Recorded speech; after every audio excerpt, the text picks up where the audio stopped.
Kid Club.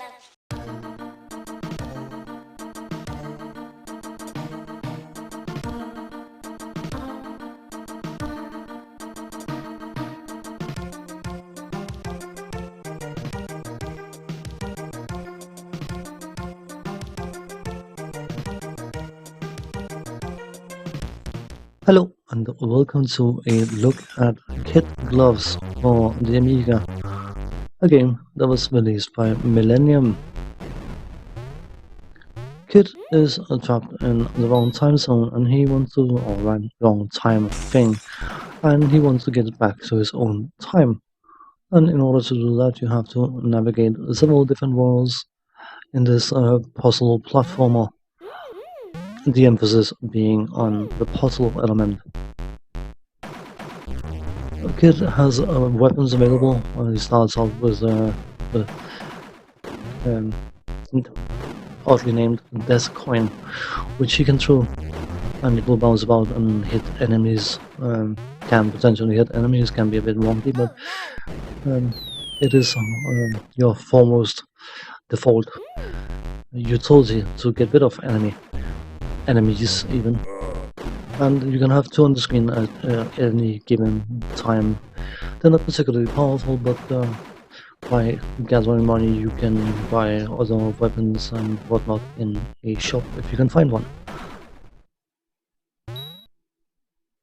You also have spells available which will do something depending on whatever the game feels is appropriate. You never will know when what you're getting when you're casting a spell. But I forgot to use it in the gameplay of this video, so I'm not showcasing any of those. The spells can do various things. They can turn deadly obstacles into not so deadly obstacles anymore. They can freeze time, they can do all sorts of things. But when I was saying puzzle platformer, the emphasis is definitely on the puzzle element, because if you look at the interface, the top left corner is the lives, and you start with 9 lives, which seems extremely generous, but you quickly realize that if you had a normal set of perhaps 3 lives, this game would be far more unplayable than it really is. And I probably already spoiled my conclusion, but the conclusion is reached not by desire but by necessity. But I will get into why, which may already be obvious to the astute viewer, but the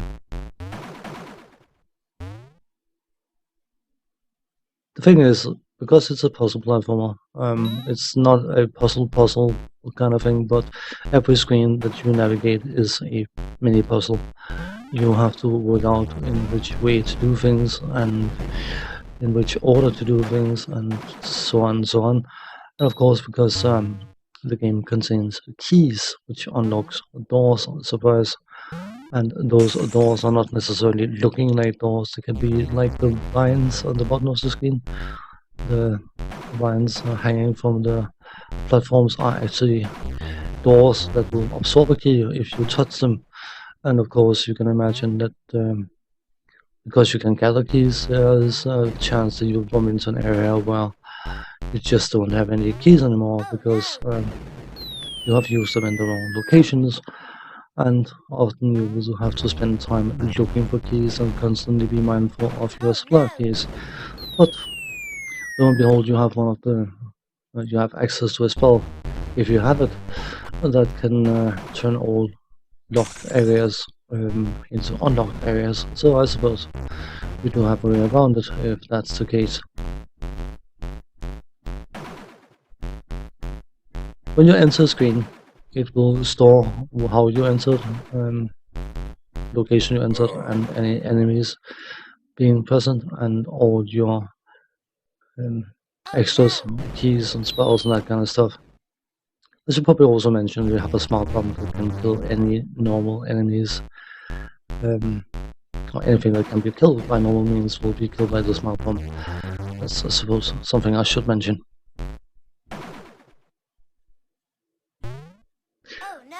thing, of course, when you have these screens which are all trial and error, you are more or less reliant on very, very tight controls. And that is not necessarily what you are getting, which is a bit of a pain point because just showcasing even going into one of the shops and buying some more magic because that's all I could afford. Um, but the thing is, when you have this kind of platformer which actually contains an awful lot of precision jumps, Can I be of service? you need tight controls, and that is possibly the major downside to this game is the fact that the controls are definitely not tight. The fact that you have a hit detection which is um,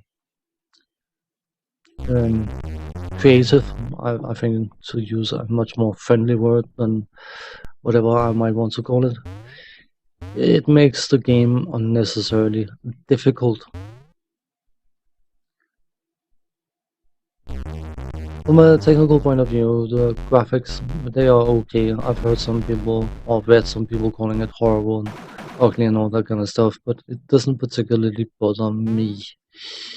It does look a bit like a public domain game, but I suppose ultimately graphics is just there to support the gameplay. It's the gameplay that has to drive the enjoyment of playing the game.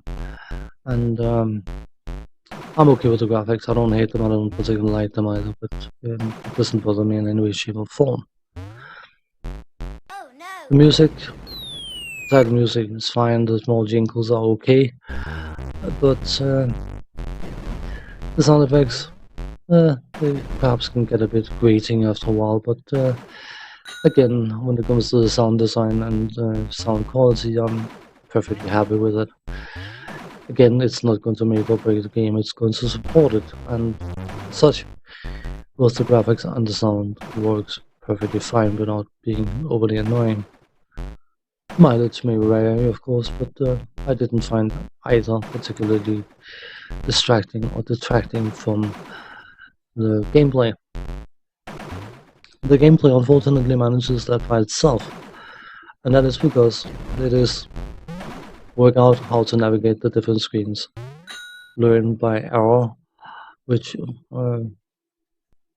platforms you are walking on that may or may not be fatal, that may or may not dissolve under your feet, and of course navigating the different ladders, and ladders are again just like doors, not necessarily looking like ladders. They can be lines, they can be all sorts of other things, and using the ladder can also be surprisingly difficult.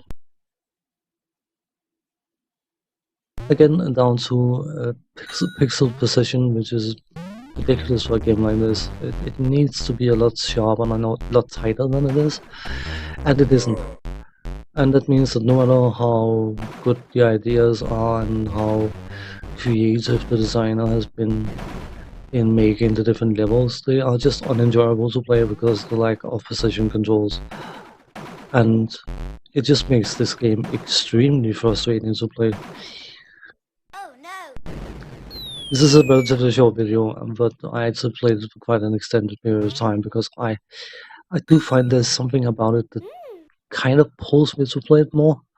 But again, because of the precision jumps required and the controls not necessarily allowing you to do so, it's very hard to keep going and keep going and keep going and keep going. There's definitely a good game hiding underneath all the minor niggly bits, but it's just a problem when the minor niggly bits are vital to the enjoyment of the game. And yeah. On that note, thanks for watching. Take care. See you next time. Bye bye.